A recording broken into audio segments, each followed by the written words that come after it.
Alright, hey guys, I'm on the road doing some boondocking for the next couple days away from my mechanic, and just need to get away and have a good... I gotta do something about this CB radio cord. It's gonna be in the video all the time. There we go. I got a lot of errands to run. I have some awesome, huge, big updates to talk with you guys about. So let me get parked where I'm gonna get parked. Probably gonna go do laundry, and then we'll get back on here and then I'll share with you guys some awesome news. Well, now that's weird. What's that shiny thing there on my hood? Huh.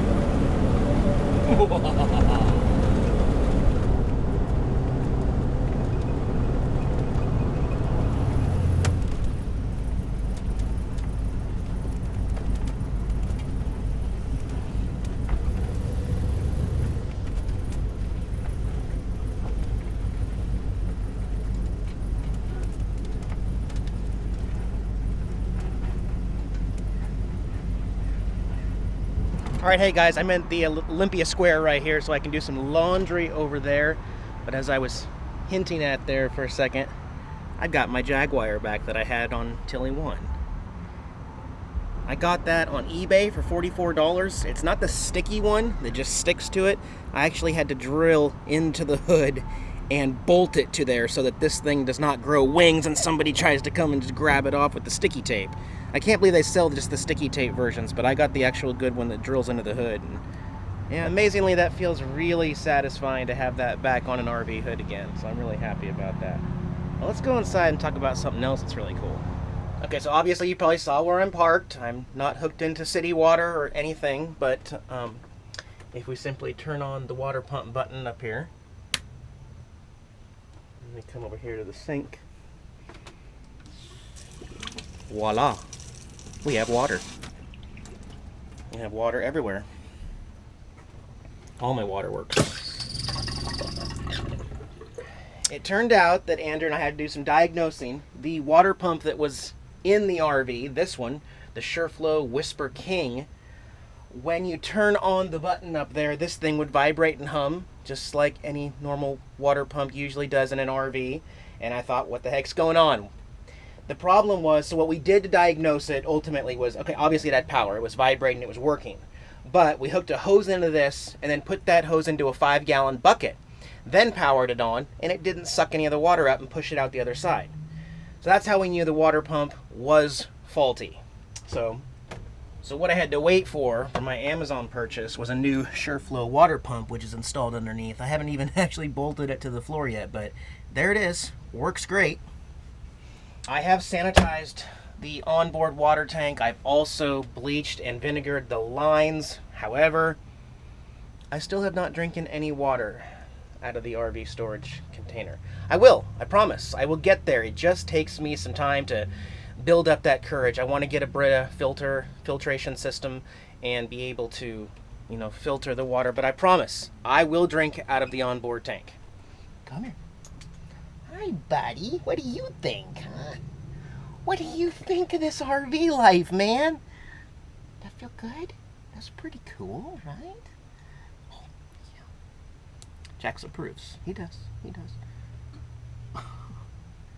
So, with the water pump working in the water system, that's a big, huge burden off my back, something that I was kind of concerned about. Now I'm not anymore, right? So, that's progress. That's something I can scratch off my list. So now propane. This is the old regulator that was on my tank outside. So this was actually bypassed originally when I put on the barbecue grill, and I was able to find out that a barbecue grill will light certain things in here. The only thing I really tried was the fridge and the stove, and the fridge was sputtering because it was unregulated fuel, but at least we knew that the lines were working. Unfortunately, what we realized really quickly was that there is a pretty significant propane leak inside the RV. We kind of pinpointed it to underneath the fridge or over by the furnace underneath the bed, but we used soapy water spray on all of the copper lines that we could find anywhere in the RV. Didn't find any bubbles until we sprayed down into the floorboard underneath the fridge, sprayed down there, and then had to wait several minutes until bubbles started coming out between the copper line and the orange plastic holder. So it was below that. Then we went outside underneath to the T, underneath the RV, sprayed up that, and didn't see anything. But the reason we didn't see anything, because it was bubbling on top of the T between the floor and that. So it's kind of hard to explain, but basically what's going on is the fuel line from the T down below that goes up to the refrigerator is leaking, whether there's pressure or not. The propane system is still unusable, but I can use it. I have now tested all of the systems. My stove, my oven, my furnace even lights up, although I will never be using that. I'll be installing my buddy heater. The fridge works and runs on propane, and the water heater outside. Everything fired up and works. It's just that the propane smell inside got so bad. So let me go outside and show you what I've done to the propane system to get it working. Okay, there's gonna be some really funky stuff. If anybody has an older RV, like 80s, you're gonna wanna listen to this because this is pretty huge. So the new regulator is on in there. You can see the new regulator in there. What I've bypassed is the old electronic. This piece right here is actually the part that goes in the line, and then it has an electronic stop. There's an LP detector inside, and it will literally shut this off. And we have tested that, it worked. Actually kind of thought that might have been the culprit for why the tank wasn't working in the first place. But when this got unhooked right here and went into a barbecue grill, just like this, with the line going in, the propane systems all worked as they were supposed to. It was regulating the right amount of fuel and everything works. Again, there was a propane leak, and you can smell it instantly almost. The other weird thing about the tank, so this is a fuel gauge right here. This is a propane tank. It has full, it has 3/4, half, 1/4, and empty. It always has said full. There's also a sensor inside. It's always said full. That was baffling me. I went to 2 different places to try to get them to put propane in here. I don't understand why when they hook this up, it automatically starts spewing out the release valve in here, and the guys tell me, oh no, your tank's totally full. No, it's not, guys. It's not full. On the 3rd try, so I went to Tangle Wild Lumber Propane, I went to the one on 93rd, the Ace hardware place, then I went to Coombs RV, and Coombs RV figured out something very interesting on this tank. This old tank has a special reset button on the bottom, a red button. You can't just push it and then pump.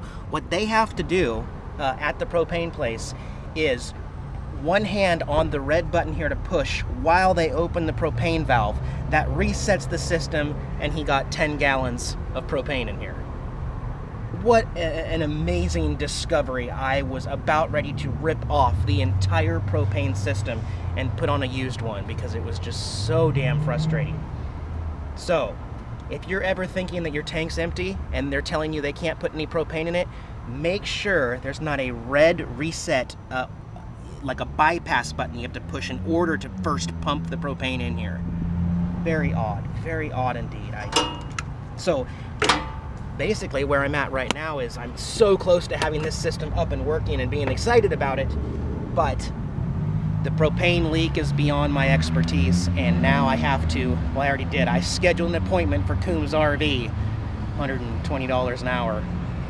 They will find the leak, and they will fix it in the fridge area, and I'm confident that that will work.